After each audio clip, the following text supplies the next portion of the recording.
Dear student, welcome to Kotputli education. आज हम बात करेंगे टॉर्ट लॉ के शॉर्ट क्वेश्चन कैसे पढ़ें। ठीक है, ये आपके मिड टर्म जिनके अभी तक नहीं हुए हैं उनके मिड टर्म में काम आ जाएंगे, और साथ ही में जो आपके एंड टर्म होंगे मतलब मेन एग्ज़ाम होंगे आपके, तभी भी आपके ये काम आएंगे, क्योंकि उसमें भी शॉर्ट क्वेश्चन देके जाएंगे। तो आज हम समझेंगे कि किस तरीके से पढ़ना है, साथ ही ये भी देखेंगे कि जो शॉर्ट क्वेश्चन होते हैं उन्हीं से ही लॉन्ग क्वेश्चन किस तरीके से हम रेडी कर सकते हैं। ठीक है, तो आप इस वीडियो के लास्ट तक बने रहें। वीडियो को लाइक और शेयर भी कर लें, चैनल को सब्सक्राइब भी कर लें, साथ ही बेल आइकन पर भी प्रेस कर लें, जिससे आगे आने वाली वीडियो अपडेट आपको प्रोवाइड होती रहेगी। इससे पहले हमने लेबर लॉ के क्वेश्चन भी देखे थे कि शॉर्ट क्वेश्चन किस तरीके से रेडी करने हैं, साथ ही लॉन्ग क्वेश्चन उनके साथ कैसे पढ़ें। ठीक है, और अगर आपको हैंड राइटिंग प्रोजेक्ट फाइल बनवानी हो, फाइल का फॉर्मेट चाहिए आपको कि किस तरीके से आपको फाइल बनानी है, पीडीएफ या फिर एलएलबी नोट्स चाहिए, तो आप इस व्हाट्सएप नंबर पे कांटेक्ट कर सकते हो किसी भी तरीके की क्वेरी हो। बाकी आप कमेंट बॉक्स में भी पूछ सकते हैं। ठीक है, बाकी चलिए देखते हैं। अभी हम देखो, सबसे पहले हम देखेंगे कि जो आपके एग्ज़ाम होंगे, ठीक है, वो मेन जो एग्ज़ाम होंगे वो 80 मार्क्स के रहेंगे। तो उसमें जो आपके शॉर्ट क्वेश्चन रहेंगे, ठीक है, उनको किस तरीके से आपको सॉल्व करना होता है, और उन्हीं को ही पढ़ के आप लॉन्ग क्वेश्चन भी रेडी कर सकते हो। तो देखो किस तरीके से, देखो इस तरीके के क्वेश्चन रहते हैं। दुष्कृति मतलब अपकृत्य की परिभाषा दीजिए टोर्ट की। तो देखो टोर्ट का ही पेपर है, तो टोर्ट की डेफिनेशन तो आपको याद करनी ही पड़ेगी। तो कम से कम 5 to 7 है जो कि डेफिनेशन याद कर लेना। अब ऐसा करना, आप लोग एक नोटबुक बना लो, ठीक है, जिसमें मतलब ऐसी नोटबुक बनाओ जिसमें सारे एग्ज़ाम्स के बारे में आप लिख सको। उसमें सबसे पहले आपको क्या करना है, उस नोटबुक में जैसे मान लो टोर्ट आज हम पढ़ रहे हैं, टोर्ट का लिखा, तब आपको पता होना चाहिए कि भैया हम टोर्ट पढ़ रहे हैं, तो कम से कम 5 to 7 डेफिनेशन आप पहले ही लिख लो। ठीक है, उसके साथ ही उसकी हिस्ट्री के बारे में लिख लो। ठीक है, लिख लिया आपने, फिर उसके बाद ही टोर्ट की जो कैरेक्टरिस्टिक्स हैं मतलब विशेषताएं हैं उसके बारे में लिख लो। मतलब 5 से 7 पेज तक जो मेन चीज़ हैं, ठीक है, वो सारी चीज़ें लिख लो। ठीक है, उस तरीके से क्या होगा कि फिर आपको याद रहेगा कि ये एग्ज़ाम में फर्स्ट पेज पे जैसे हमें हिस्ट्री लिखनी है, सेकंड पे उसकी डेफिनेशन लिखनी है, थर्ड पे उसके कैरेक्टरिस्टिक्स लिखने हैं। अब मान लो अगर आपसे उद्भव पूछा भी नहीं है, तो नॉर्मल आपको एक पेज तो पूरा उसका लिखना ही है जब स्टार्ट हो लॉन्ग क्वेश्चन, तो उसमें। ठीक है, ये एक चीज़ कॉमन सेंस की चीज़ है, ये बिल्कुल ध्यान रखना। अब हम पढ़ेंगे कि अपकृत्य की परिभाषा दीजिए। तो आपको जैसे सामंड, ठीक है, और जितने भी हैं उनकी आपको अपकृत्य की परिभाषा बतानी है, अपकृत्य का अर्थ बताना है उसमें कि भाई अप प्लस कृत्य, तो क्या हो गया ये कि जो बुरा होता है ना, अप मतलब बुरा और कृत्य मतलब काम, जो बुरा काम होता है उसको अपकृत्य बोलते हैं। ठीक है, ये किस शब्द से बना, टॉर्ट, वो सारी की टॉर्ट टर्म से बना है। ठीक है, ये सारी आपको डिटेल्स लिखनी होगी। तो ऐसा कोई क्वेश्चन आता है तो उसमें आपको ये डिटेल प्लस में आपको इसकी परिभाषा देनी होगी। अब ये मार्क्स के ऊपर डिपेंड है, 2 या 4 कितने नंबर का आ रहा है आपकी ऐसा क्वेश्चन। तो अगर 4 नंबर का आता है तो आपको पूरा एक पेज लिखना होगा, और 2 नंबर को 2 नंबर का आता है ना, तो आपको 5 to 7 लाइन्स लिखनी पड़ेगी। उसके बाद है अपकृत्य व संविदा भंग में अंतर स्पष्ट कीजिए, और फिर सेकंड है अपकृत्य व अपराध में अंतर स्पष्ट कीजिए। तो ये दोनों से ही अलग है। अब हम देखेंगे किस तरीके से अलग है, वो देखिए।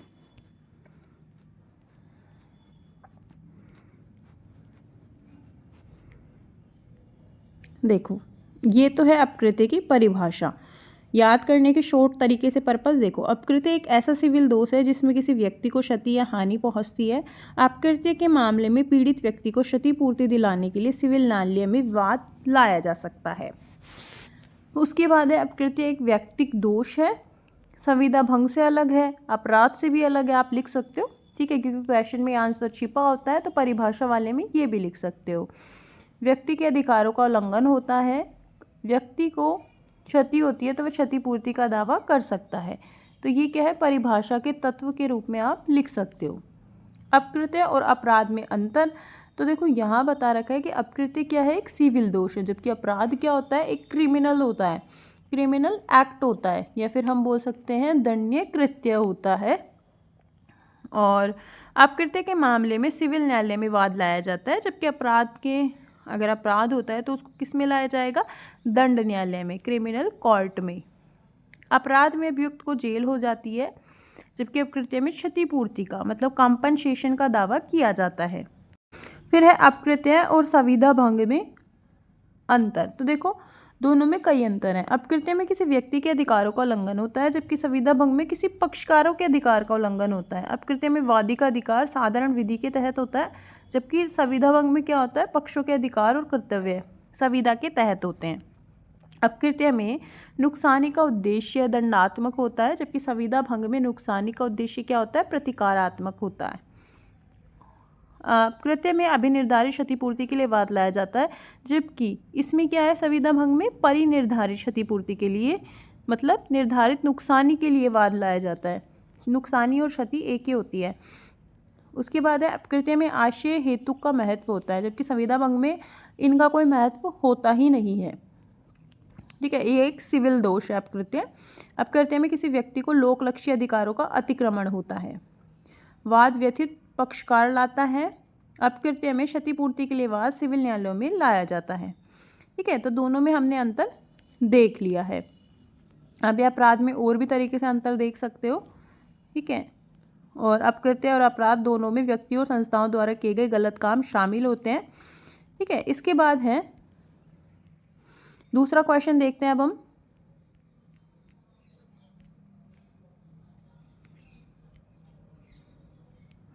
तो देखो आप ये एक क्वेश्चन पूरा रेडी कर सकते हो, ये तीनों मिला के। इसमें परिभाषा भी आ गई, अपकृत्य और संविदा भंग में अंतर, अपकृत्य और अपराध में अंतर। तो ये तीनों से एक बड़ा क्वेश्चन बनता है।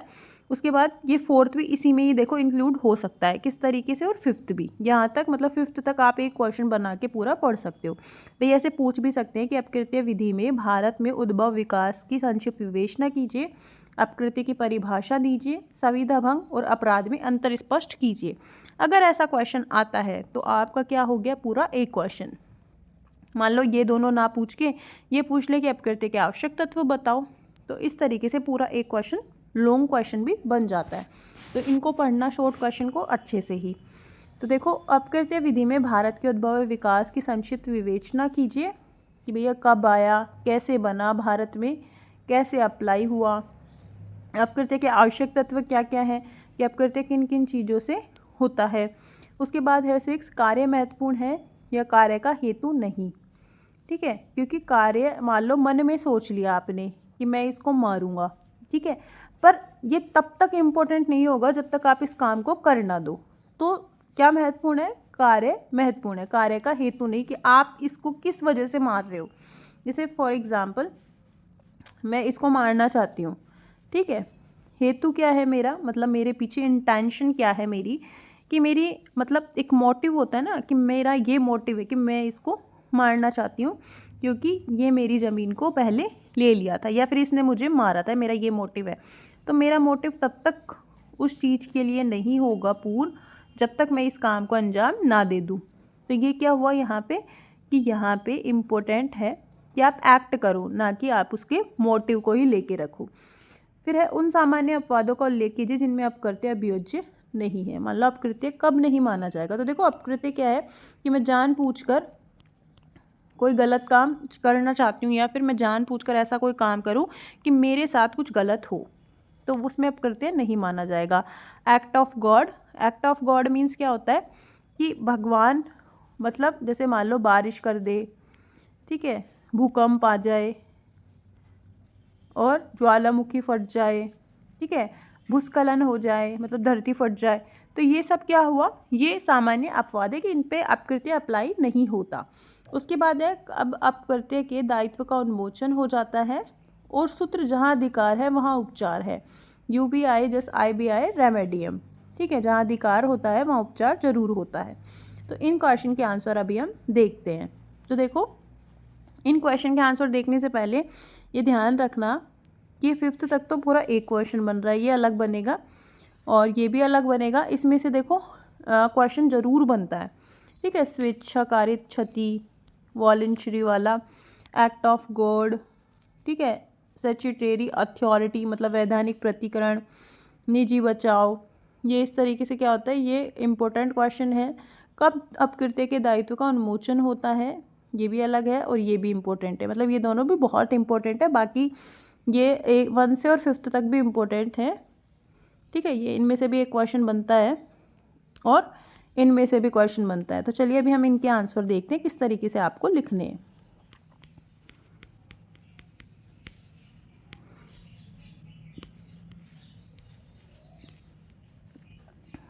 तो देखो यहाँ आपको परिचय देना होगा कि अपकृत्य कानून न्यायालय द्वारा मान्यता प्राप्त है, ठीक है। राज्य के उदय से पहले कानून को उस व्यक्ति द्वारा लागू किया जाता है जिसके अधिकार का उल्लंघन परिवारों और कुलों की सहायता से किया जाता है। अब इसकी उत्पत्ति रोंग शब्द से हुई जो कि डालिकेट का फ्रेंच समतुल्य है।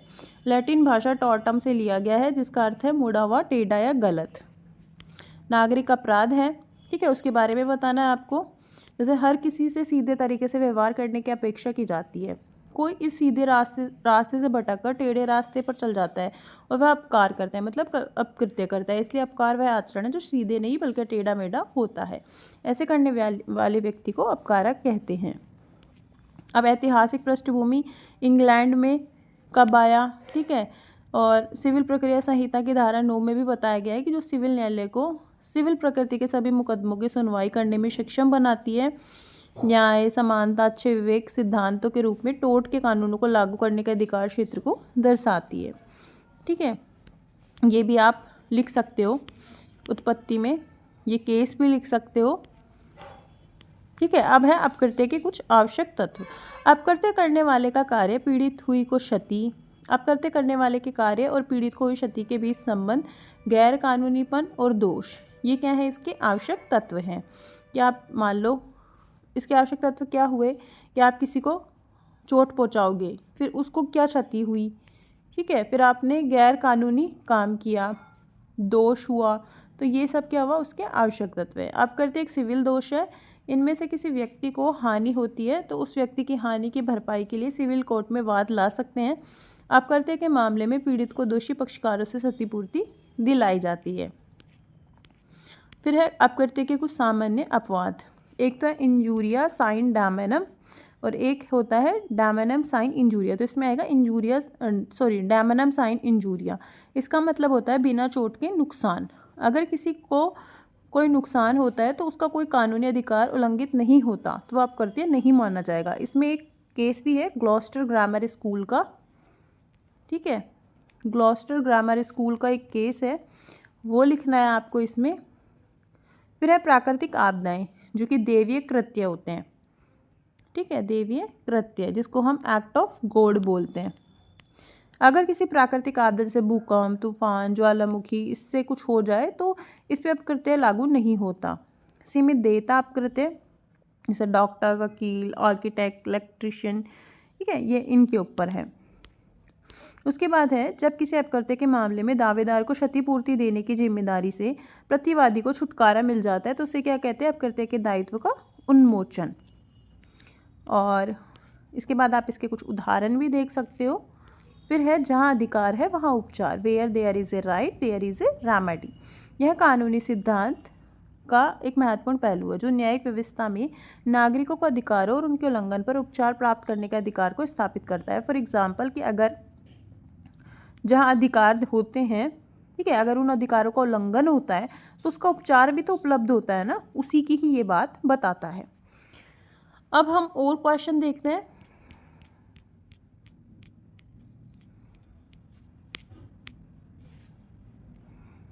फिर है बिना हानि की क्षति और बिना क्षति की हानि, ठीक है, इन दोनों को हम समझेंगे। देखो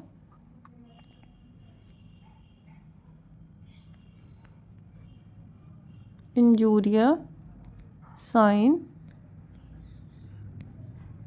डैमेनम, फिर है डैमेनम साइन इंजूरिया, ठीक है। साइन का मतलब क्या होता है, विदाउट,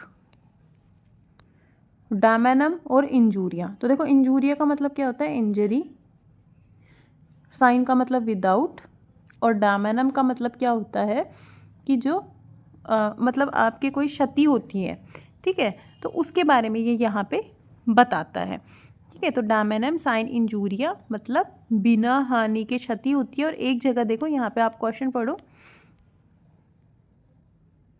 बिना हानि के क्षति और बिना क्षति के हानि, ठीक है, उसके बारे में यहाँ बात करता है कि मतलब यहाँ पे बता रहा है कि अगर मान लो, यहाँ पे बता रहा है कि मान लो कोई स्कूल है, ठीक है, अगर दो स्कूल है आपस में, और अगर मान लो ये फ़ीस कम कर दिया और यहाँ पे ज़्यादा एडमिशन ले लिया और इसका नुकसान हो रहा है क्योंकि इसकी ज़्यादा फीस है, तो ये क्या हुआ, डैमेनम साइन इंजूरिया। और ये क्या है, इंजूरिया साइन डैमेनम, मतलब बिना हानि के क्षति हो जाए। तब आपने ऐसा कोई काम भी नहीं किया और कोई क्षति हो गई तो वो क्या हुआ, बिना हानि के क्षति। फिर है स्वेच्छा से मोल, खतरा मोल लेना। ये क्या है, ये आप करते कि बचाव है, जो अभी हमने इस क्वेश्चन में देखे थे 7 क्वेश्चन में। तो आप 7 वाले को इसके साथ याद कर सकते हो, 9, 10, 11, ठीक है। और व्यक्तिगत कार्रवाई व्यक्ति के साथ ही समाप्त हो जाती है, क्योंकि अगर मान लो कोई व्यक्ति ने केस किया और उसकी डेथ हो गई, ठीक है, तो व्यक्तिगत कार्रवाई व्यक्ति के साथ ही समाप्त हो गई। फिर है क्षति की दूरस्था का सिद्धांत, उसके बारे में बताना है आपको, ठीक है, कि क्षति की दूरस्था क्या है, कि मतलब आप, मतलब ऐसा कौन सा अपराध हुआ है कि उसको देखना पड़ेगा कि कितना दूरस्थ था, ठीक है, कि यह आप पे अप्लाई होगा या नहीं होगा। फिर है यहाँ पे, ठीक है, ये 12 क्वेश्चन तक हो गए। फिर 13 से हमने देख लिया। 14 है अपदूषण और उपताप की परिभाषा दीजिए, मतलब न्यूसेंस क्या है। तो एक तो प्राइवेट न्यूसेंस होता है और एक पब्लिक न्यूसेंस होता है, तो इनको एक साथ ही याद करना है। जैसे देखो 14, 15 14, 15, 16, 17 तक एक क्वेश्चन बन जाएगा। मतलब पूरा एक लॉन्ग क्वेश्चन करने पे आपको सारे 4-5 शॉर्ट क्वेश्चन याद हो जाते हैं आराम से। अपदूषण के आवश्यक तत्व भी याद करने पड़ेंगे, कितनी प्रकार का होता है, तो इसी में बता दिया, लोक अपदूषण और प्राइवेट अपदूषण, मतलब पब्लिक और प्राइवेट होता है। फिर है मानहानि क्या है, मानहानि के आवश्यक तत्व के बारे में बताओ। तो देखो मानहानि के बारे में जो है IPCB बताती है, ठीक है। और आपको डिफामेशन देखनी पड़ेगी कि आप किसी की बुराई कर रहे हो तीसरे व्यक्ति के सामने, कोई गलत बात कर रहे हो उसके लिए, तो वो क्या होती है, मानहानि। तो ये 18 क्वेश्चन इम्पोर्टेंट है ये भी, ठीक है। जैसे ये लॉक न्यूसेंस भी इम्पोर्टेंट है। फिर है अपलेख और अपवचन को समझाइए। अब देखो ये भी यहाँ पे एक क्वेश्चन बन गया, और अपलेख अपवचन में अंतर भी स्पष्ट करो। फिर है असावधानी की परिभाषा दीजिए, मतलब उपेक्षा क्या होती है, मतलब नेगलेक्ट कर रहे हो आप किसी बात को देखते हुए भी, तो असावधानी, ठीक है। तो ये आपको याद करनी होगी, इसके आवश्यक तत्व भी याद करने होंगे, ठीक है, पूरा याद करना है। उसके बाद है अंशदायी उपेक्षा, ये भी इम्पोर्टेंट है, आपको ये भी याद करना है। फिर है डोनोंग वर्सेस स्टीवेंसन, इस मामले को आपको पूरा अच्छे से याद करना है, इम्पोर्टेंट है ये भी। उसके बाद है परिस्थितियाँ स्वयं बोलती हैं, ठीक है, क्योंकि कुछ ऐसा काम होता है कि परिस्थितियाँ स्वयं बोलती है, रेस इप्सा लॉक्यूटर, ये भी इम्पोर्टेंट है, ये शॉर्ट क्वेश्चन आ सकता है इसके ऊपर। इसके बाद है अपकृत्य विधि में पूर्ण दायित्व के सिद्धांत को समझाओ, मतलब एब्सोल्यूट लायबिलिटी, एक होता है स्ट्रिक्ट लायबिलिटी, तो ये दोनों आपको याद करनी है। पूर्ण दायित्व का सिद्धांत ये इसी का ही केस है, राइलैंड ब्लाम फ्लेचर। और फिर है कठोर दायित्व, और कठोर दायित्व के सिद्धांत के बचाव और अपवादों की प्रकाश डालो, ठीक है। तो मतलब यहाँ पे ये पूछा गया है कि स्ट्रिक्ट लायबिलिटी के बारे में बताओ। और फिर विकेरियस लायबिलिटी, तो जितनी भी लायबिलिटी हैं इसमें ये सारे क्वेश्चन पढ़ लेना, इम्पोर्टेंट हैं ये सारे। उसके बाद है ये खास इम्पोर्टेंट नहीं है, ठीक है, पर पढ़ने सारे, आपको छोड़ना कुछ भी नहीं है, पर ये खास इम्पोर्टेंट नहीं है, पर फिर भी इनको पढ़ लेना एक बार। उसके बाद है उपभोक्ता संरक्षण अधिनियम के बारे में, तो मतलब पूछा गया है उपभोक्ता कौन है, ठीक है, उपभोक्ता कौन है, प्लस में उपभोक्ता विवाद क्या है, परिवादी कौन है, परिवाद कौन है, तो ये सारे क्वेश्चन एक साथ करने हैं कि कंज्यूमर कौन होता है, उसकी 5 से 7 डेफिनेशन अच्छे से याद कर लेना, केसेस लो याद कर लेना। उपभोक्ता विवाद क्या होता है, ठीक है, परिवादी कौन होता है, परिवाद क्या होता है। उसके बाद यहाँ पे इम्पोर्टेंट है अनुचित व्यापार प्रथा क्या है, ठीक है, ये सारे इसके क्वेश्चन पढ़ने होंगे आपको। और जैसे ये दोनों एक साथ पढ़ लेना, शक्ति कृत्य, संरचना कृत्य, ठीक है, ये इस तरीके के क्वेश्चन आएंगे सारे, ये आपकी सीरीज़ या बुक्स में दे रखे हैं। फिर है मोटर वाहन अधिनियम, इसमें भी सारे क्वेश्चन आपको पढ़ने पड़ेंगे, इसमें ही आपके सारे लॉन्ग क्वेश्चन भी रेडी हो जाएंगे। ठीक है, तो इस तरीके से शॉर्ट क्वेश्चन पढ़ के या फिर आप केवल लॉन्ग क्वेश्चन पढ़ के भी शॉर्ट क्वेश्चन आराम से रेडी हो सकते हैं आपके। ठीक है, तो ऐसी ही वीडियो अपडेट के लिए आप हमारे चैनल के साथ बने रहिए।